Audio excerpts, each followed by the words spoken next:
네, 안녕하세요. 요번에 이제 2024년도 임용고사 시험을 마치신 분들한테, 다시 한번 뭐 고생을 하셨고 또 여러 가지로 힘든 점이 있었을 텐데도 수고를 하셨다는, 점을 먼저 말씀을 좀 드리도록 하겠습니다. 그래서 이번에 저도 이제 시험 문제들을 가지고서 이제 준비를 하고 해설 강의 준비를 하고 이러면서 보니까 상당히 어려웠다는 느낌이 들 것 같아요. 왜냐하면 작년에 비해서 좀 까다로운 지문들이 좀 더 있었고, 그렇기 때문에 특히나 요번에 영어 교육학도 상당히 힘들었다 그러고 영어학도 힘들었다 그러고 그러다 보니까 이제 아무래도 시험 현장에서 누구든 떨리기 마련인데 그 상황에서 상당히 힘들었으리라고 생각이 들고요.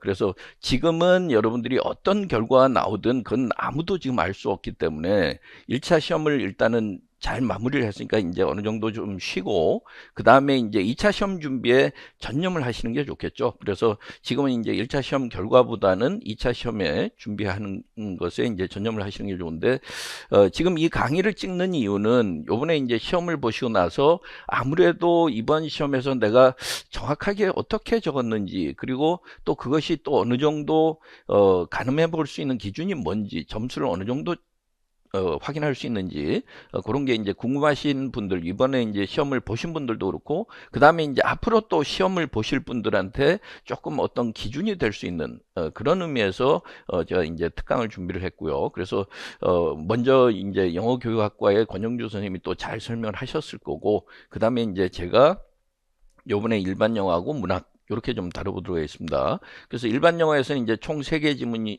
A형에서는 총 3개 지문이 있었고 B형에서는 총 4개 지문이 있었는데, 사실은 첫 번째 지문은 그렇게 어렵지 않아요. 그러니까 그거는 제가 간단하게 설명하고 넘어가고, A형에서는 좀 쟁점이 될 만한 것이 C, 그리고 또 세 번째 있었던 관광과 어떤 관광의 문제, 그리고 우리가 이제 관광을 하러 갔을 때 인위적인 어떤 문화라든가 이런 것은 아무래도 원래 그대로의 참모습이나 본모습을 보기가 힘들지만, 예를 들어서 이제 알프스산을 갔을 때 자연의 장관이라든가 이런 것들은 또 그런 점이 달라서 뭔가 거기에서 새로운 자연의 원래 모습을 맛볼 수 있다. 뭐 이런 내용이 있는데 그 내용을 좀 중점적으로 다루고, 그 다음에 이제 오늘 총 우리가 2시간으로 예정이 되어 있는데, 첫 시간에는 A형의 이제 그 부분을 좀 다루고, 그 다음에 B형 중에서 하나 정도를 더 다룰 거고요. 그 다음에 B형의 문제 중에서 8번 문제가 굉장히 지문이 어려웠기 때문에 그 부분은 좀 더 상세하게 그렇게 다뤄보도록 하겠습니다. 일단 첫 번째 지문부터 이렇게 좀 보도록 할 텐데, 제가 편의상 여기 서가지고 또 뭐 이 기기를 작동시키면서 설명하는 경우도 있고 그 다음에 또 앉아서 설명하는 경우도 있을 텐데, 그거는 제가 편의에 따라서 이렇게 할 테니까 그거는 뭐 여러분들이 잘 양해를 해주시면 되고요. 자, 일단 첫 부분은 좀 앉아서 좀 진행을 하도록 하죠. 그러니까 첫 번째 내용을 보면 요거는 이제 소설인데, 사실은 내용이 어렵지 않아서 크게 다들 뭐 궁금한 내용들은 그렇게 많지 않을 것 같고, 그래서 답을 좀 중심으로 보면 이 앞에 내용들은 이제 자기 아버지의 젊었을 때 시절부터 시작해서 이 아버지는 뭐 일종의 이제 약간의 한량기가 있는 거죠. 그래서 편하게 생활을 하다가 어머니를 만나서 이제 결혼했는데, 어머니는 굉장히 좀 억척스럽고 또 가족들을 위해서 뭔가 그냥 단순하게 그냥 하루하루를 살아가는 게 아니라 뭔가 꿈을 가지고 야심을 가지고 살아가는 그런 타입이에요.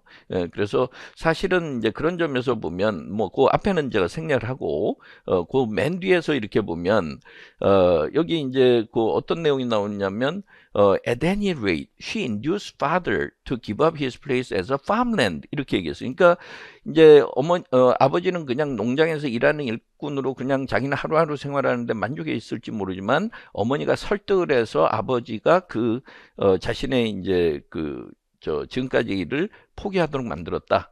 이런 이야기고, 그래서 이제 뭐 다른 거 뭐 말도 팔고, 그 다음에 embark on an independent enterprise of his own. 이게 이제 꿈을 보여주는 거죠. 그래서 embark on an independent enterprise of his own. 이래서 자기 나름대로 뭔가 새로운 희망을 야심을 가지고 생각을 가지고 새로운 일을 이제 시작하도록 했다. 이런 이야기.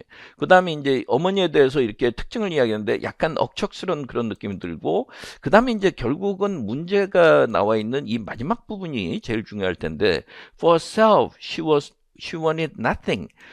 그래서 우리 예전에 어머니들 같은 그런 느낌이 들죠. 그러니까 나 자신을 위해서는 어머니는 아무것도 원하는 게 없었다. 그러니까 어머니는 자기는 그냥 희생을 하더라도 가족들을 위해서, 가족들만 잘 살 수 있다면 하고 이제 바람을 가지고 있었던 거고, 그 다음에 for father and myself 이렇게 얘기했으니까 for herself 이렇게 해서 자기 자신을 위해서는 원하는 게 없었는데, 근데 for father and myself 이렇게 얘기해서 나하고 그 다음에 우리 아버지를 위해서는 she was incurably, 그 다음에 이제 빈칸 이렇게 되는 거예요. 그러니까 incurably 이 말은 도저히 고칠 수 없을 정도로, 말하자면 그 굉장히 그렇다라는 거죠. 그러니까 누가 보더라도 말릴 수 없을 정도로, 그래서 incurably, 여기서는 ambitious라는 표현이 나와줘야 되죠. 그래서 이제 본문에 있는 ambitious라는 그 표현이 좀 나와줘야 되고, 경우에 따라서 여기 responsible이라는 표현이 있어서 그 저한테 질문하신 분들이 있었어요. 그래서 혹시 responsible은 안 되느냐 이렇게 얘기했는데, responsible for의 형태는 되긴 하지만 여기서는 incurably라는 그 단어가 있어서 또 더군다나 이제 굉장히 강조해주는 그런 의미도 있고, 그래서 맥락상 보면 우리말로 했을 때 우리 어머니가 아버지하고 나 자신을 책임져야 되겠다 이렇게 생각하면 그래서 responsible이라는 단어가 될 것 같지만, 항상 여러분들이 기입형의 답을 쓸 때 주의하셔야 될 것은 한국어의 관점에서 보면 안 되고 영어의 관점에서 봐야 된다는 거예요. 그러니까 자꾸 한국어로 일단 옮겨놓고 거기서 판단하면 안 된다는 거죠. 그래서 여기서는 그 어머니 자신은 희생하더라도 그 다음에 아버지하고 나 자신을 위해서는 어떤 일이 있어도 무슨 일이 있어도 성공을 시키고야 말겠다. 이런 느낌이니까 여기서는 incurably ambitious가 돼야 돼서, 그래서 이제 여기다 뭐 제가 적어 놓는다면 ambitious 뭐 이런 식으로 해서 여기 컴마가 아니고요. 예, 그래서 ambitious라는 표현이 들어가는 것이 가장 적합하다. 그래서 이제 여기서는 답은 ambitious 하나밖에 없는 거죠. 자, 그 A3의 그 답은 그런 정도로 확인하시면 특별하게 어려움이 없을 것 같아요. 뭐 내용이 그렇게 어렵지 않고 그러니까요. 자, 문제는 A5인데, 그 A5는 이제 시예요. 그래서 요거는 이제 테드 휴즈의 The Thought Fox 이렇게 얘기해서 우리 상상력 속의 여우, 혹은 내 마음 속의 여우, 아니면 내 머릿속의 여우, 이런 느낌이죠. 그러니까 조금 생소한 느낌이 드는데, 제가 단어 수를 이렇게 좀 체크를 해보니까 이제 137단어고, 물론 시에서는 그렇게 뭐 단어 수가 크게 의미는 없지만, 그래도 이제 그 대략 뭐 단어 수의 이제 비중이라든가 시험 나올 때 이제 어느 정도 되는지는 좀 알 필요가 있으니까요. 자, 어쨌든 처음에 일단 제가 말씀드리고 싶은 거는 이 시는 상당히 어려운 시였다. 그래서 최근에 2, 3년간 나왔던 시들은 비교적 그 평이하고, 그래서 대체적으로 우리가 소위 일반영어라고 하는 읽을 수 있는 능력 정도, 독해 능력이 좀 어느 정도 갖춰지면, 단지 시라는 어려움 때문에 그렇지 사실은 크게 부담스러운 내용들은 아니었어요. 근데 이번에는 부담스러운 것이 상징적인 내용이 상당히 많다는 거예요. 그러니까 특히나 저도 이렇게 뭐 공부를 하고 이러면서 문학 작품들, 뭐 소설도 다루고 희곡도 다루고 저도 많이 읽어보고, 그러면서 소설이나 희곡은 비교적 맥락을 잡기가 쉬운데, 뭐 쉽다는 건 상대적으로 쉽다는 거죠, 시에 비해서. 근데 시는 굉장히 상징성이 많아서 그걸 찾기가 참 힘들더라는 거예요. 그러니까 더군다나 시험 현장에서 막상 이런 시를 부딪히면 굉장히 당황할 수밖에 없는 거죠. 저라도 역시 마찬가지였을 것 같고요.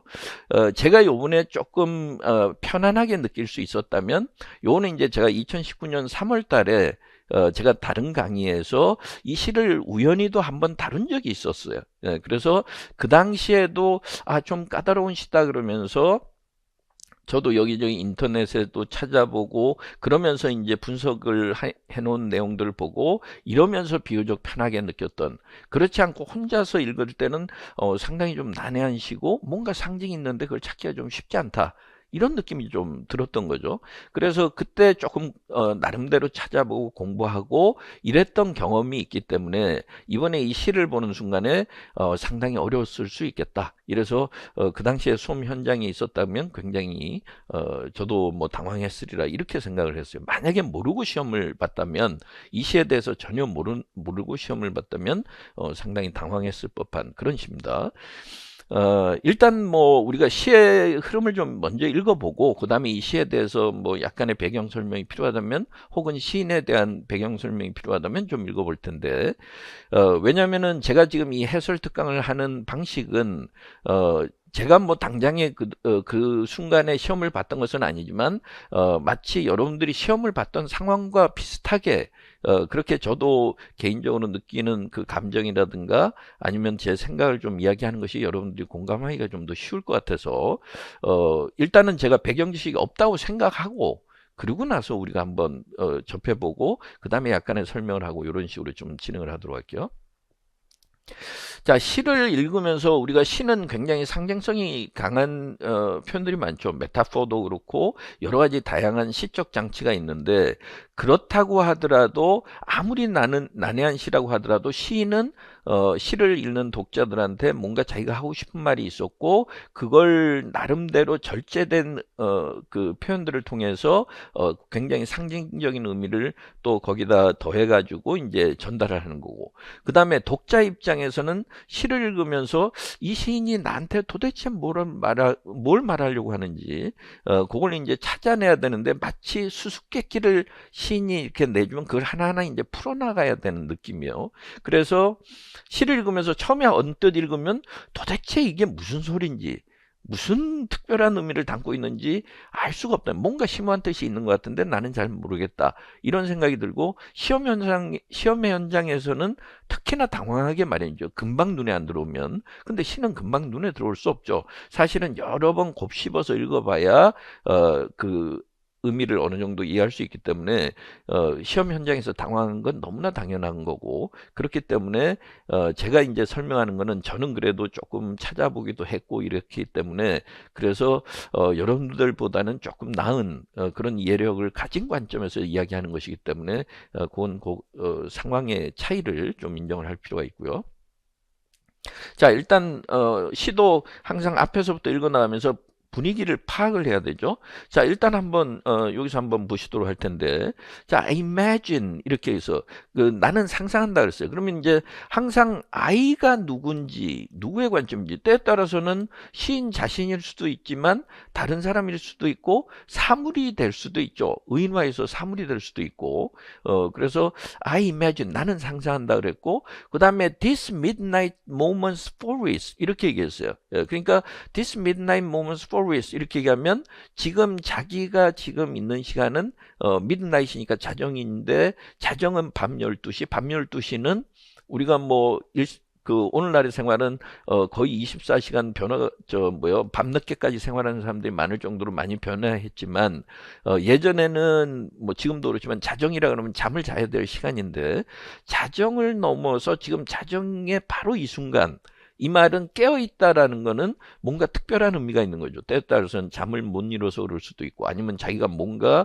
할 일이 있어서 그럴 수도 있고 그러니까 어쨌든 지금 내가 깨어있는 바로 이 순간에 숲속을 이야기해서 forest 그러니까 숲속을 상상한다. 이렇게 내가 지금 상상하고 있는데 내 머릿속에는 지금 이 순간에 숲속이 떠오른다. 이렇게 얘기했어요. 그럼 숲속이라 그러면 뭔가 뭐 지금 깜깜한 속의 숲속은 무섭기도 하고 여러 가지 이제 이미지들이 떠오르겠죠. 어쨌든 거기까지 나왔고요.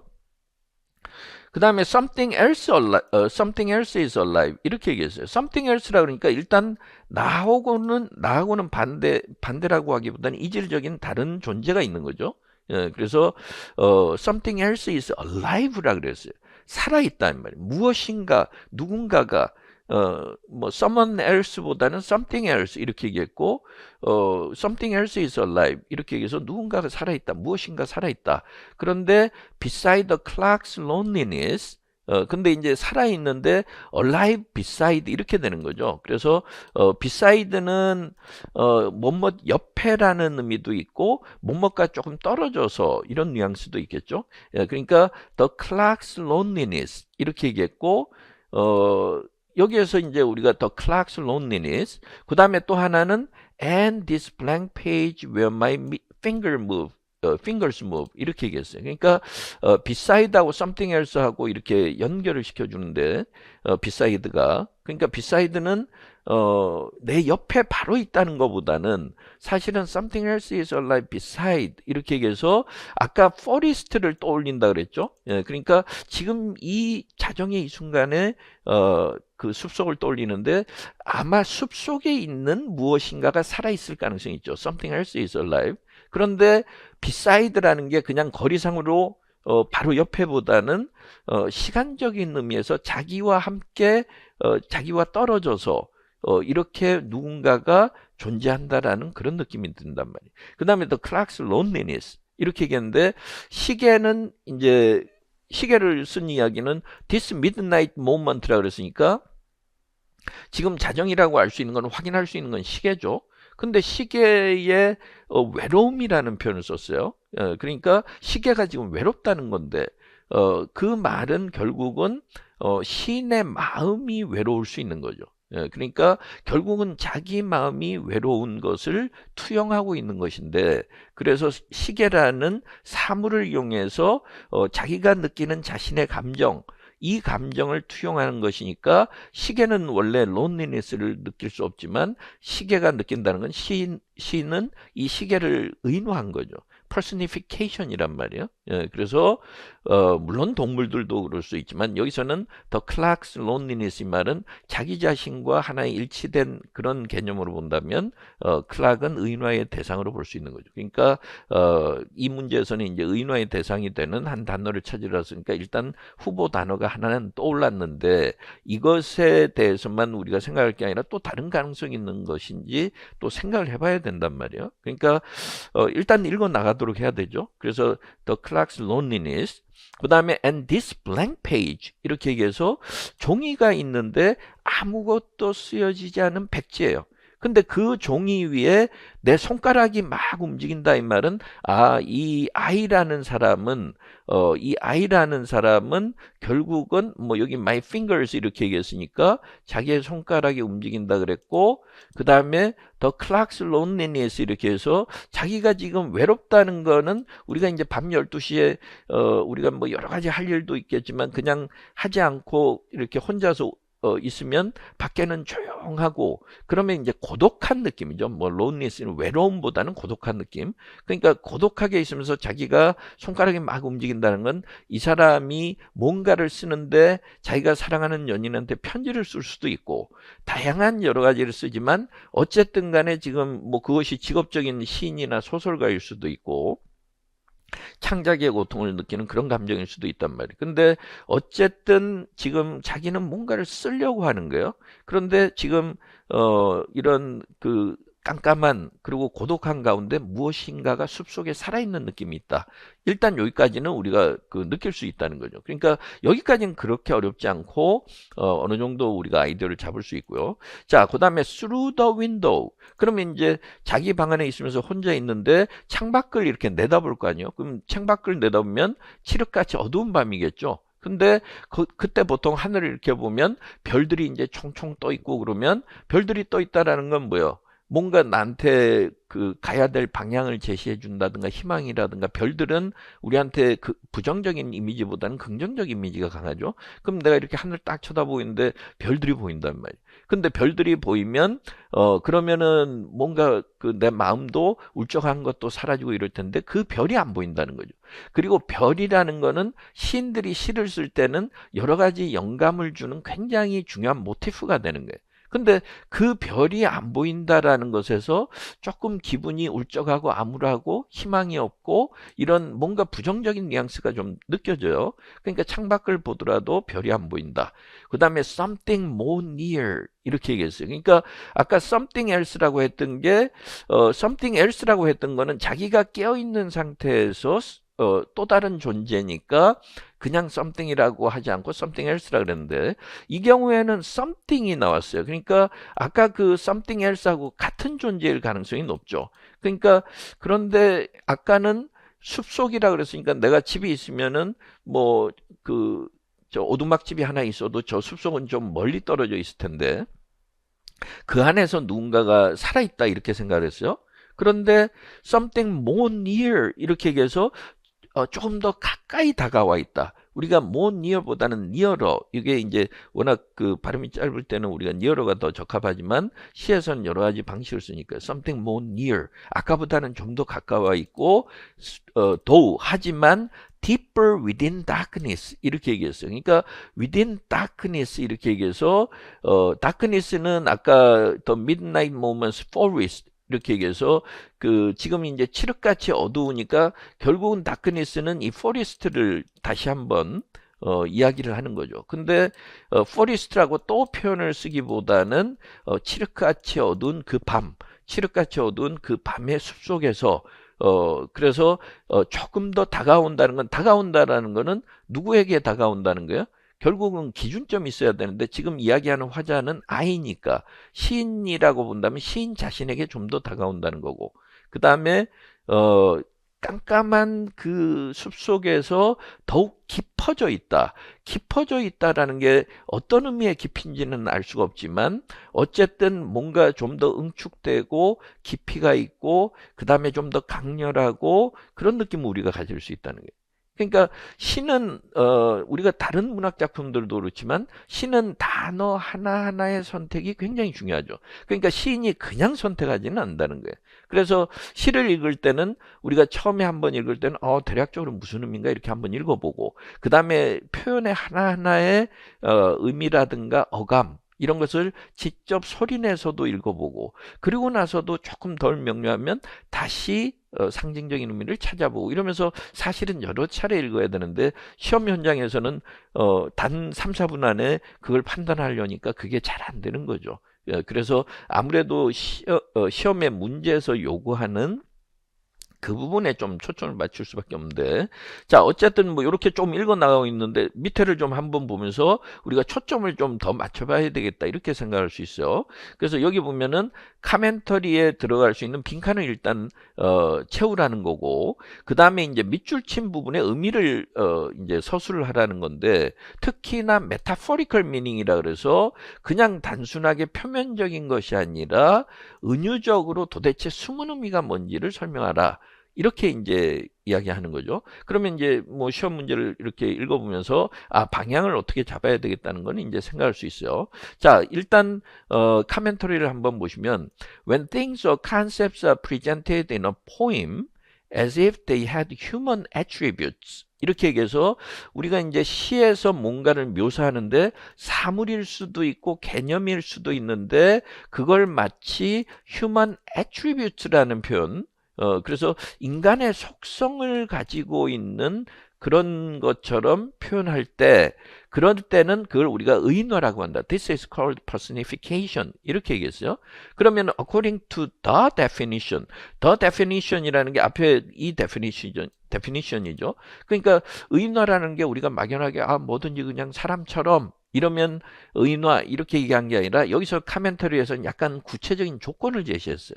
그래서 human attributes를 가지고 있어야 된다 이러면서 얘기했는데 이 정의에 따른다면 the word something 이 시에 있는 어떤 단어가 has been personified 그래서 의인화된 것이다. 그러니까 이 시에 있는 단어 중에서 의인화된 그 시를 단어를 찾으라는 거죠.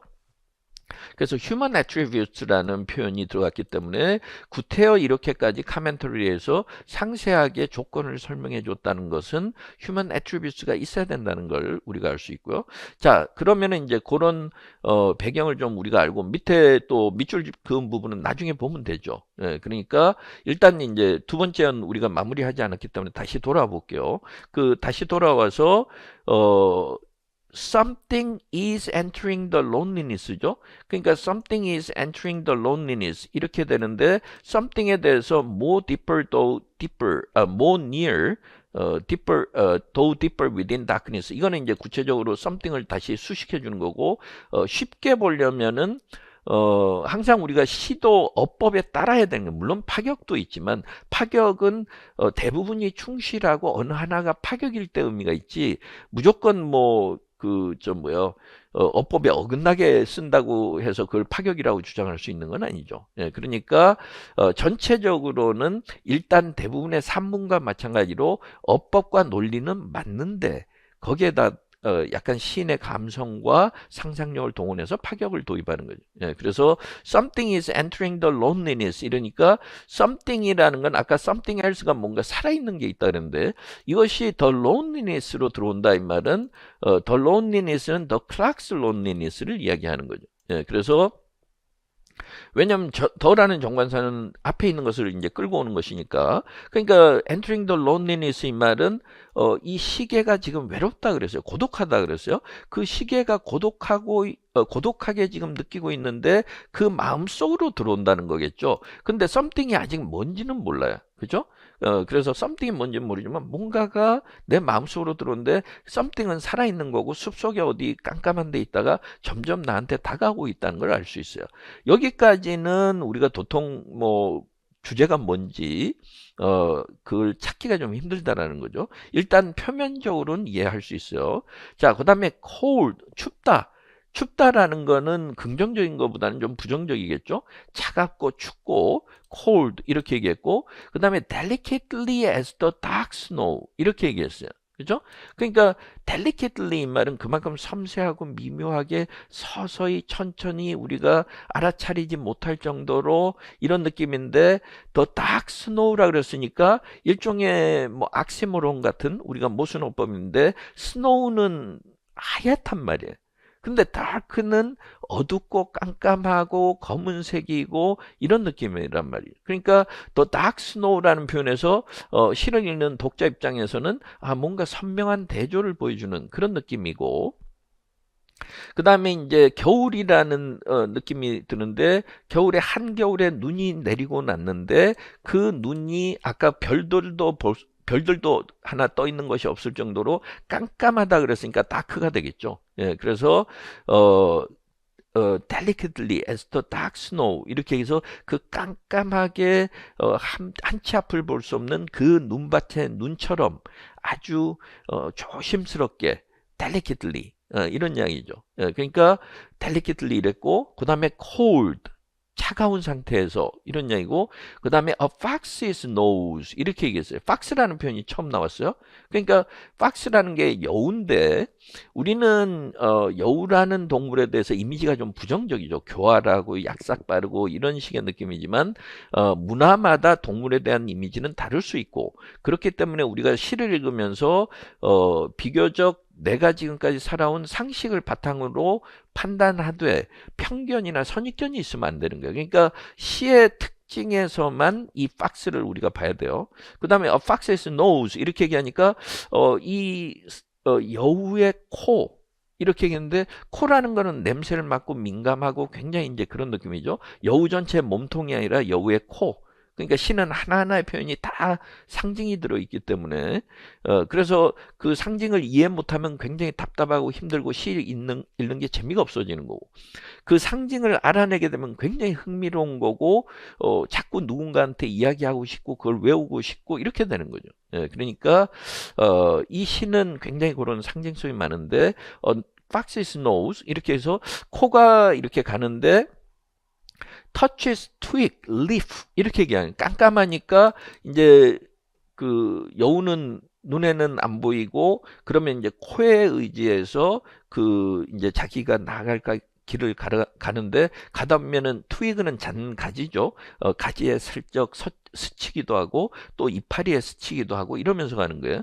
그 다음에 two eyes 이렇게 해서 여우의 두 눈이 있겠죠. 밤에 이제 반짝반짝 빛나는 그 두는 무브먼트는 자기의 움직임이죠. 자기가 나아가니까 자기가 나아가는 그 움직임을 serve 한다는 건 도와주는 역할을 하는 거죠. 그러니까 이 두 개의 눈이 있기 때문에 이 두 눈은 자기의 나아가는 방향을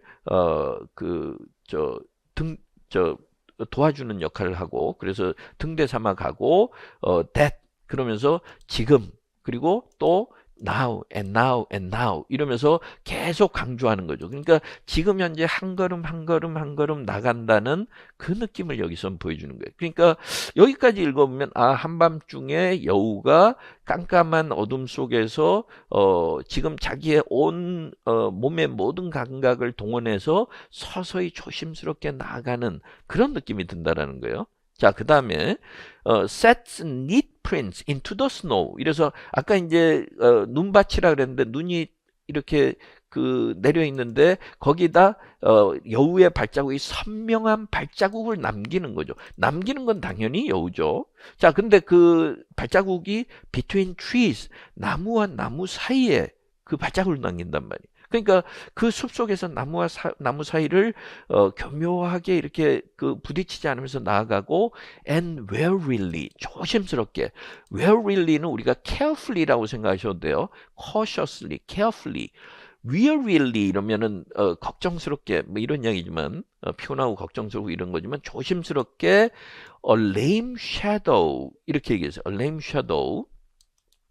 그러니까 얼렘 섀도우 이렇게 했는데 레임은 우리가 다리를 쩔뚝쩔뚝 하면서 걷거나 아니면 지금 힘겹게 걷고 있는 건데 지금 눈 앞에는 보이지 않고 그 여우가 서서히 지나가니까 그리고 조금 다쳤는지 약간 쩔뚝쩔뚝 하면서 지나가는데 아까 여우 이야기가 나왔다가 박스라는 표현이 나왔다가 이번에는 섀도우가 나왔는데 이 섀도우는 그냥 나무의 그림자인지 어떤 그림자인지 알 수가 없죠. 그러면은 우리가 이제 조금 의문을 가질 수밖에 없는데 이 섀도우는 shadow of a body 이렇게 되는 거죠. 예, 그러니까 shadow of a body that is bold come 이렇게 되는 거예요. 예? 그러니까 shadow of a body라 그랬는데 여기서 a body라고 할 수 있는 건 박스가 되겠죠. 우리가 지금까지 나온 정보로 보면 그러니까 여우의 몸이 이제 서서히 나아가고 그 그림자가 지는데 그림자는 약간 뒤쳐져서 약간 힘겨운 듯이 나아가고 조심스럽게 나아가는데 그러면서 렉스는 이 여우보다는 약간 뒤쳐져서 그렇죠? 그림자가 먼저 나기보다는 약간 뒤쳐서 가는데 by stump 이래서 스탬프는 나무들을 베어놓으면은 이제 밑둥 같은 건데 그 옆을 나무 밑을 옆둥을 지나가고 그 다음에 인 할로우는 약간 움푹 파인 웅덩이 같은 거죠. 때로는 그 웅덩이도 지나가고 그러니까 조금 힘겹게 평평한 곳이 아니라 힘겨운 곳을 힘들여서 가는 그런 모습이에요. 그런데 여우의 몸이 that is bold to come across clearings 이렇게 되는 거죠. 예, 그래서 우리가 이제 시에서 enjambment라 그래서 이렇게 끝나지 않고 그 다음 행으로 같이 연결되는 enjambment라는 현상이 있는데 그런 기법이죠. 그래서 이제 여기서는 that is bold bold는 그동안에는 warily 그러면서 조심스럽게 걷다가 이제는 과감하게 대담하게 걸어가고 모습을 드러내는 거예요. 근데 to come across니까 가로질러 오는데 clearings라 그랬어요. clearing이라는 거는 이렇게 숲속 같은 데 가보면 나무들이 막 있고 그다음에 이렇게 쫙 펼쳐져 있다면 그러니까 널따란 그 평원이나 개활지 아무것도 안 보이는 모든 것이 이렇게 다 보이는 그곳을 이제 가로질러 오는데 on eye 이렇게 해서 그 눈은 이렇게 했는데 아까는 박스에 two eyes 이야기했죠. 눈이 두 개라 그랬는데 당연히 두 개죠. 근데 그 중에 한 눈은 이러면서 on eye를 좀 이렇게 더 강조해서 이야기했고 그 다음에 widening, deepening greenness 이렇게 얘기해서 on eye 그 다음에 우리가 시를 읽다 보면은 뭐 도치도 이루어지고 생략도 이루어지고 그 다음에 중간에 이렇게 넣어주기도 하는데 그 표현들은 부가적인 정보고 중요한 것은 연결이 어떻게 되는지 보는 거죠. on eye 그 다음에 coming about its own business 이렇게 되는 거죠. 그래서 coming about its own business인데 그 여우의 눈은 a widening, deepening greenness 이래서 그 여우의 눈이 widening 더 커지고 더 깊어지고 그러면서 그린니스라 그러는데 우리가 초록색이라는 것은 시에서는 색깔들이 다 이제 이미지가 있는 거죠. 상징하는 것도 있고 초록빛이라는 건 뭐예요? 파릇파릇한 거고 그 다음에 뭔가 무성한 거고 그 다음에 무엇인가를 이제 그 볼 때 굉장히 긍정적 이미지가 있고 그 다음에 뭔가 이해를 잘하고 있고 이런 느낌이에요. 그러니까 뭔가를 깨달은 듯한 그런 느낌이고 그 다음에 brilliantly 아주 영리하게 그 다음에 concentrated 하면 어디에 집중한다는 건데 집중하는 그런 모습으로 자기 할 일을 하는 느낌이다. 그래서 이제는 여우가 자기 길을 숲속을 지나서 이제 개활지 이렇게 널따란 곳으로 이제 과감하게 나오게 된 것이죠. 티어 그러다 결국 틸은 앞에서부터 이야기하다가 그때까지 이 말은 그러다 결국 그 다음에 with a sudden sharp hot stink of fox 이런데 요거는 중간에 이제 삽입이 된 거고 중요한 건 it enters the dark hole of the head 이렇게 얘기했어요. 그래서 it enters 이런데 it이라는 거는 아까 여러 가지 앞에서 on I도 나오기도 했지만 결국은 여우를 이야기하는 거죠. 그래서 it enters the dark hole of the head 이래서 the head는 화자인 I 말하자면 시인의 머릿속에 깜깜했던 그 구멍 안으로 들어오게 된다 이렇게 얘기했는데 그래서 어쨌든 여기에서는 들어간다는 게 물리적으로 진짜 들어가는 게 아니라 무엇인가가 시인의 마음속으로 들어오는다는 것을 알 수 있어요. 그런데 들어올 때 with a sudden sharp hot stink of fox stink는 약간 좋지 않은 냄새를 이야기하죠. 그러니까 with a sudden 이러니까 갑자기 들어온다는 걸 알 수 있고 그 다음에 sharp hot stink of fox 이 말은 그 여우라는 동물이 있으면 이제 아무래도 여우라는 동물의 체취가 있겠죠. stink. 근데 그것이 코를 찌를 정도로 좀 세면은 sharp이고 그 다음에 이제 핫이라는 표현을 썼는데 그래서 여우의 코를 찌는 듯한 그 향기와 함께 여우가 나의 마음속으로 들어온다. 이런 이야기고 그게 상징하는 건지는 그냥 우리가 물리적으로 보면은 어디에 들어갔다 이렇게만 이야기하면 안 되고 아까 문제에서 metaphorically라는 단서를 달았어요. 그러니까 은유적으로 무슨 의미인지를 쓰라. 그게 들어가 줘야 되는 거죠. 자, 그 다음에 the window is starry still 이래서 창밖에는 여전히 별 하나 보이지 않는다. 그리고 시계는 째깍거리면서 가고 있고 이제 한 페이지가 출력이 됐다. 한 페이지가 이제 나왔다. 이렇게 되는데 결국은 아까 자기가 시를 쓰면서 굉장히 고통을 겪었던 그 시가 완성이 됐다는 거죠.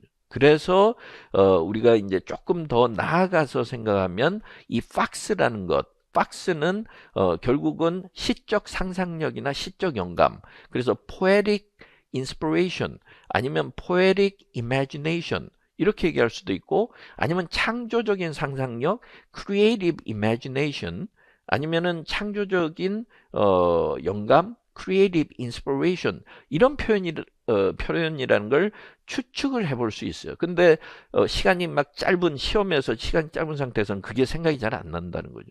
근데 어쨌든 그걸 이제 우리가 염두에 둘 필요가 있고요. 자, 그래서 이 밑줄 그음 부분의 서술형 답은 이제 그런 관점에서 좀 써주시면 되겠어요. 그 다음에 일단 여기서 제가 그 답을 하나 이렇게 해서 보여드리도록 하죠. 그래서 여기서 요거는 제가 그 위로 올려놨어야 되는데 자 여기 이제 이렇게 한번 보시면 아까 A 5번이었죠. 조금 그런데 여기서 the underlying part metaphorically means that 이래서 metaphorically라는 표현을 좀 넣어서 은유적으로 어떤 의미냐 이렇게 보면 creative inspiration is taking shape 그러니까 창조적인 어떤 영감이나 상상력이 이제 시인의 마음속에 자리 잡게 되는데 in the thoughts of the poet 그 다음에 struggling to write a poem 이 말은 아까 시를 쓰면서 굉장히 고심하는 그런 느낌이었어요. 그래서 이런 표현을 좀 써줘도 되고 제가 이제 모범 답안에는 요 두 가지 정도를 올렸는데 좀 더 쉽게 쓴다 그러면은 creative inspiration finally enters the consciousness of the poet 이러면 창조적인 어떤 상상력이나 영감이 결국은 시인의 머릿속에 떠오르게 된다. 이런 이야기고 struggling to write a poem은 빼도 상관없죠. 시험에서는 좀 짧게 쓰려 그러면 이제 이런 식으로 좀 더 짧게 쓸 수 있는 방식도 있고요. 예, 그래서 여러 가지 우리가 시에서는 시뿐만 아니라 이제 서술형 답은 여러 가지 다양하게 쓸 수 있기 때문에 그런 관점에서 보시면 되겠어요. 자, 그 다음에 이제 문제가 되는 게 요 빈칸 카멘터리에 의인화의 대상이 되는 단어를 고르는 건데 일단 저는 기본적으로 클락이라는 표현을 썼고 그래서 클락이라는 표현 이외에도 또 질문을 저한테 하신 분들 중에 팍스라는 표현을 떠올린 분도 있는데 팍스도 뭐 경우에 따라서 움직인다든가 여러 가지를 이야기할 수는 있지만 의인화의 대상은 아까 human attribute이라는 조건을 걸어놨다는 거예요. 근데 박스는 동물은 동물이지만 의인화 대상으로 보기는 힘들죠. 왜냐하면 박스는 메타포일 뿐이죠. 메타포인데 결국은 포에릭 인스피레이션을 상징하는 메타포. 박스라는 동물을 쓴 것이고 그래서 박스는 좀 적합하지 않고 또 경우에 따라서 섀도우라는 표현을 혹시 답으로 할 수 없느냐 이렇게 또 나름대로 논리를 전개하시고 그 다음에 저한테 질문하신 뭐 수강생이 있어서 그래서 이제 저도 고심을 해봤는데 섀도우도 여기서 그 레임이라는 표현이 나왔고 그 다음에 warily 조심스럽다는 표현도 나오고 다리를 약간 이렇게 뒤쳐져서 건다든가 이런 표현이 있는데 이거는 꼭 인간만이 가지는 특성이라고 볼 수 없고 동물에게도 있는 거고요. 더군다나 결정적으로 제가 생각한 거는 shadow of a body이기 때문에 결국은 body는 박스고 박스의 shadow라는 것은 일종의 아까 박스가 메타포라는 점의 관점에서 보면 그 연장선상에 있을 뿐이지 이 섀도우를 특별하게 의인화했다고 보기는 힘들다는 거죠. 예, 그래서 여러 가지 시의 장치 면에서나 아니면 논리적 구조 면에서나 제가 개인적으로 판단할 때는 의인화의 대상으로 본다면 클락이 가장 적합하다고 이제 볼 수밖에 없지만 뭐 제가 채점하는 것이 아니고 제가 채점한다면 클락을 주로 이제 정답으로 채점을 하겠지만 이거는 보는 각도에 따라 다르고 또 여러 가지 반론이 제기될 수도 있고 그 다음에 다양한 관점이 존재할 수도 있기 때문에 그래서 이 섀도우라는 표현도 나름대로 제가 조심스럽게 그거는 뭐 어느 정도 답으로 인정할 수 있는 여지는 있다. 그래서 거기에 대해서는 제가 뭐라고 말할 입장이 아니다. 이렇게밖에는 말씀을 못 드릴 것 같아요. 예, 그래서 그렇게 보시면 되고 이 시는 상당히 어려운 시이기는 했지만 또 굉장히 의미 있는 시니까 다시 한번 나중에라도 좀 곱씹어 볼 만한 그런 시였습니다. 자, 어려운 시였어요. 그래서 실제 시험에서라면 저라도 굉장히 당황했을 법한 그런 시였고요. 자, 그 다음에 10번으로 넘어가 보죠. 그래서 10번에서는 10번도 상당히 좀 어렵게 느껴지는데 왜냐하면 추상적으로 느껴져서 그래요. 그러니까 우리가 어떤 글을 읽을 때 그냥 단순하게, 그냥 단편적으로 어떤 사실만 제기하면, 어느 정도는 이해할 수 있지만, 뭔가 이렇게 상당히, 서로 대조적이고 이런 것을 상징적으로 보여주면 좀 쉽지 않아요. 더군다나, 이 A10번도 그렇고, B8번도 그렇고, 약간 학술적인 느낌이 든다는 거죠. 그러니까 학술적인 내용들일 때는, 그걸 가능하면 최대한 여러분들이 이해하기 쉽도록 쉬운 표현으로 써야 돼요. 자꾸 어려운 표현으로 우리말로 고치기 시작하면 그렇게 단순직역하면 안 된다는 거죠. 그러니까 여러분들이 이제 임용시험을 준비하는 분들이 제일 고민스러워하는 게 일반 영어, 문학 이렇게 해도 않는다. 뭐 이런 식으로 생각하는 경우가 있는데 그건 공부 방법이 잘못돼서 그런 거예요. 대체로 공부 방법을 잘 모르기 때문에 무조건 단어만 외우면 되는 줄 알고 단어를 많이 외우려고 하고 그러면서 단순하게 예전에 영어 공부를 해왔던 그 방식을 고수하는 한은 그게 생각만큼 잘 안 늘어난다는 거예요. 나중에 제가 영어 공부를 어떻게 하는지 다시 한번 좀 더 근본적인 문제부터 시작해서 여러분들한테 설명할 영상을 만들어서 또 공개를 하겠지만 오늘은 일단 그 정도만 이야기를 하고요. 그래서 절대 이 A10번과 B8번의 지문을 정확하게 이해하고 답을 풀기 위해서는 그냥 단순 직역하는 지금까지의 방식으로는 안 되고 영어를 메시지로 이해하려는 그런 노력이 있고 그래야 논리가 나온다는 거죠. 자, 그러면 한번 내용들 한번 봅시다. 자, 요거는 이제 전체적으로 제가 일일이 다 설명하기에는 시간 여유가 좀 많지 않아서 일단 요 앞부분에서 우리가 흐름을 어떻게 잡아야 할지 그 생각을 해보면 우리가 이제 그 관광 산업에 대해서 관광에 대해서 연구를 할 때 연구는 굉장히 많이 한다는 거예요. 근데 그 이 관광과 그다음에 여기 뭐 익스프레시브 컬처 이렇게 얘기하니까 익스프레시브 컬처는 조금 생소한 개념이 라는 느낌이 들어요. 생소한 개념이 느껴지면 그걸 갖다 한국어로 그냥 자연적으로 단순하게 옮겨가지고 표현하는 문화 이래버리면 안 된다는 거죠. 그러니까 한번 생각해 보세요. 우리가 뭐 태국을 방문하든 아니면 미국을 방문하든 어디 여행을 가서 관광을 가면 그러면 이제 그쪽에 문화가 있겠죠. 그럼 그 문화는 뭘 보여주는 거예요? 그 사람들의 생각이나 이런 것을 다 익스프레스 하는 거기 때문에 익스프레시브 컬처가 되는 거죠. 그죠? 그러니까 이런 것들은 비교적 그 사람들이 살아오면서 자신들이 살아온 방식이고 비교적 그 인간의 어떤 숨결이 들어와 있는 그런 인위적일 가능성이 높아요. 그러니까 그 문화에 뭔가 표현하는 그런 그 두 가지 측면 이런 측면에 대해서 연구를 하는 것은 좀 드물다. 이렇게 얘기했어요. 그래서 초점은 tourism and expressive culture가 될 거라는 것은 우리가 알 수 있고요. 그 다음에 여기 보면은 뭐 semi-aric라는 거는 우리가 기호학이지만 기호학이라는 단어를 알고 모르는 게 중요한 게 아니고 여기서 그동안 우리가 눈에 띄고 많은 사람들이 이야기했던 거는 The Anthropology of Tourism and Semi-Arics 이렇게 얘기해서 뭐 문화인류학이고 anthropology는 그렇지만 결국은 이쪽 그 저 뭐요 관광과 여러 가지 기호학 기호라는 건 익스프레시브 컬처하고 관련이 있겠죠. 그래서 이 부분이 관계가 그 연구가 덜했다 그랬는데 그 연구에서 주로 강조했던 건 지나치게 더 강조했던 거는 the role of image consumers 이렇게 얘기했어요. the role of image consumers 이미지 컨슈머 이래서 이미지를 소비하는 사람들은 관광객이죠. 그렇죠?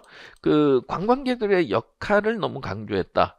그 다음에 at the expense of니까 그 뒤에 게 희생당하는 거니까 그 대신에 the process of image creation 이렇게 얘기해서 the process of image creation에 대해서는 연구가 부족했다는 것을 알 수 있어요. 그래서 이렇게 뭐 그 저 뭡니까 이미지를 만들어낸다는 이미지는 익스프레시브하고 관련이 있겠죠. 그래서 그런 문화에서 그 만들어내는 과정 자체 거기에 대해서는 우리가 그 많이 신경을 쓰지 못했다 이 말이고 이 이미지 크리에이션이라는 것이 by product of the tourist industry 이렇게 얘기해서 우리가 이제 관광 산업에 주된 것은 뭐 여러 가지 경제적 활동이나 여러 가지 있겠지만 아니면 많은 관광객들이 오고 이런 것이 있겠지만 그 부산물, 바이 프로덕트 그 원래 의도하지는 않았지만 나타난 그 결과는 이제 이미지들이 만들어진다는 거죠. 그러니까 스위스 그러면 우리가 떠올리는 이미지가 있고 태국 그러면 떠올리는 이미지가 있고 알래스카 그러면 떠올리는 이미지가 있단 말이에요. 그렇게 되는데 그 이미지의 그 형성되는 과정보다는 관광객들의 역할에 너무 강조를 했다. 이런 이야기예요. 자, 즉 다시 말하면 그게 무슨 말이냐면 while host societies have been studied 그러니까 이제 뭐 스위스라 그러면 스위스라는 나라를 연구를 했지만 it is not frequently in terms of their own expressive culture 이러면서 연구를 했지만 그 연구가 it은 연구죠. 그 연구가 보통 in terms of their own expressive culture 그 문화 자체에서 보는 게 아니라 but more often in terms of their something to tourist pressures 이래서 관광객들이 뭔가 자기네들이 원하는 게 있고 tourist pressures 이 말은 관광객들이 스위스를 오면 뭘 보고 싶어하고 이런 게 있으면 거기에 그 뭔가 입맛을 맞춰주려는 그런 쪽에 연구가 더 많았다라는 거죠. 그게 결국은 아까 The Role of Image Consumers 여기에 영향을 많이 비췄다는 거예요. 많이 맞췄다는 거죠. 초점을. 근데 여기에서는 아직까지 앞에 해당하는 그 명사가 아직 안 나왔어요. 그건 뭐 나중에 좀 더 읽어봐야 되겠죠.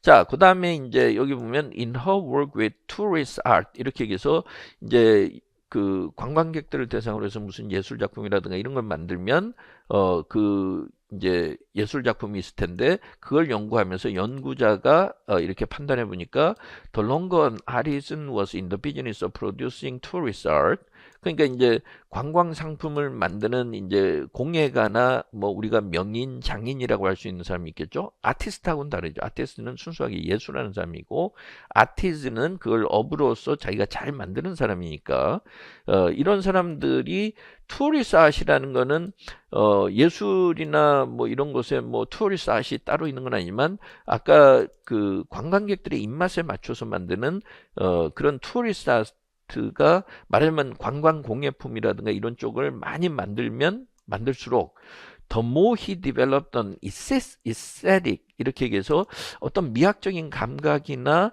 자기 나름대로 생각하는 어떤 문화 그 미적인 감각을 만들어내는 가능성이 더 높아지는데 that satisfies his own cultural identity. his own cultural identity에서 자기가 생각하는 문화적인 어떤 정체성 말하자면 자기의 주관적 요소가 상당히 많이 들어가서 인위적으로 변한다는 걸 알 수 있는 거죠.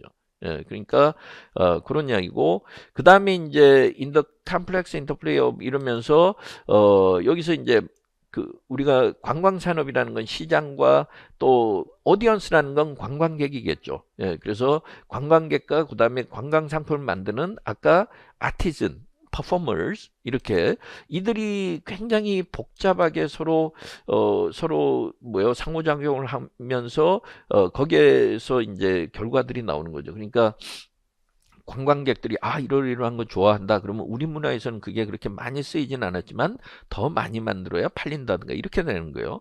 그러면은 궁극적으로 관광에 종사하는 공예가들이라든가 이런 사람들은 eventually appropriated an externally imposed notion of authenticity 이렇게 얘기해서 우리가 이제 authenticity라는 단어가 이제 여기서 처음 나왔는데 우리가 어느 나라에 가서 진짜 그 사람 현지인들처럼 느끼고 체험하고 싶으면 오센티시티가 중요한 거죠. 원래 있는 그대로의 모습으로 살아가는 것이 돼야 되는데 그게 진짜 예를 들어서 알래스카 원주민들이 살아갈 때는 알래스카에서는 원래 관광객들을 의식하지 않으면 이렇게 살았는데 관광객들이 온다라는 소리를 듣는 순간 그게 변질이 되겠죠. 그러니까 an externally imposed notion of authenticity. externally 이 말은 외부라는 건 관광객을 떠올리면 되죠. 그러니까 자꾸 여러분들이 영어의 단어를 보고 한국어로만 외우면 외부적으로 라고 단어를 고정시키게 되고 관광객이라는 느낌을 못 받는단 말이에요. 근데 그렇게 고정시키지 않고 영영사전으로 공부하고 의미를 주로 이해하려고 노력했던 사람들 이런 사람들은 딱 보면 관광객들이 와서 어쩔 수 없이 그 오센티시티라는 개념이 변질이 되는데 그걸 이들이 appropriated 자기 것으로 이제 느끼게 된다는 거죠. 아까 자기의 cultural identity대로 만드는 경향이 있다 그랬어요. 그러니까 알래스카에 갔는데 원래 알래스카인들이 관광객이 한 명도 안 오기 전에는 어떤 고기를 어떻게 먹었다. 그런데 관광객들이 들어오면서 자꾸 그게 혐오스럽다 그러니까 그걸 약간 가공해서 먹는다든가 이렇게 바뀌게 되는 거죠. 그러면은 실제 본 모습을 우리가 알 수 없는 거죠. 그래서 글을 읽을 때는 자꾸 하나하나의 단어당 한국말을 끼워 넣는 게 아니라 거기서 망하는 거예요. 그래서 독해가 안 되는 거예요. 그러니까 그러지 말고 항상 메시지를 잘 이해할 수 있도록 해야 되고 그렇게 해야 제대로 글을 읽을 수 있다는 거죠. 자, 그 다음에 한번 봅시다. 그럼 이제 관광객들은 어떤 전문가에 따르면 관광객들은 항상 있는 그대로 그 사람들이 사는 모습을 그대로 체험하고 싶어 한다는 거죠. 그러면은 그러니까 관광산업들은 디스크레이빙이라는 게 이렇게 있는 그대로 보고 싶다 그러니까 온갖 방법을 다 쓰겠죠. By using ever more ingenious ways 여러 가지 막 기발한 생각들을 써서 to let the tourist gaze at life as it is. life as it is가 그 현지인들이 그대로 사는 삶을 그냥 보도록 하는데 여기서 as it is really lived in the whole society 이렇게 전체 그러니까 그들의 삶을 그대로 보여줄 수 있도록 그러니까 관광객들이 온다 그러면은 관광객들이 있는 그대로의 모습을 보고 싶어 하니까 그러면 우리가 요렇게 하면 있는 그대로의 모습을 보여주겠구나 하면서 보여주려고 온갖 방법을 쓰는데 그건 이미 변질이 된 거죠. 그래서 그 이야기가 이제 그 뒤에 나오는 거예요. 그래서 아무리 그 관광객들이 있는 그대로 삶을 보여준다고 하더라도 그거는 다 인위적으로 구성된 것일 수밖에 없다 이런 이야기요. 자 여기 보면 Yet no matter how far into the everyday domain a tourist is allowed to pick. 우리가 문장이 금방 안 들어올 때는 뭐냐면 이렇게 명사형이 앞에 나와 있거나 부사가 앞에 나와 있고 그 뒤에 주어 서술이 나올 텐데 여기서 into the everyday domain 이 말은 그 현재 알래스카인들이 살고 있으면 알래스카인들이 살고 있는 그 하루하루의 생활을 우리가 pick into가 돼야 되는 거죠. 그러니까 pick into 이렇게 연결되는 거예요. 그러니까 그런 걸 잘 찾아야 돼. 그러니까 관광객들이 와서 알래스카인들이 사는 집에 가서 그 알래스카인들은 자기네들이 사는 그대로 살고 우리는 그냥 최대한 들어가서 본다고 하지만 그렇게 아무리 깊이 들어가 본다고 하더라도 그 있는 그대로의 그 모습은 연출된 것일 수밖에 없다는 거죠. 왜냐면은 관광객들이 보니까 그걸 의식을 안 할 수가 없는 거죠. 그러니까 그렇게 되기가 쉽고 하지만 이런 문화, the realm of culture가 아까 expressive culture라 그랬는데 the realm of culture는 인위적일 수밖에 없어요. 그러니까 관광객들이 만약에 그 오센티시티를 찾기가 힘들다면 말하면 이렇게 인위적인 어떤 문화 체험에서는 관광객들이 그 참 모습을 볼 수가 없다면 그러면은 what kind of experience is possible?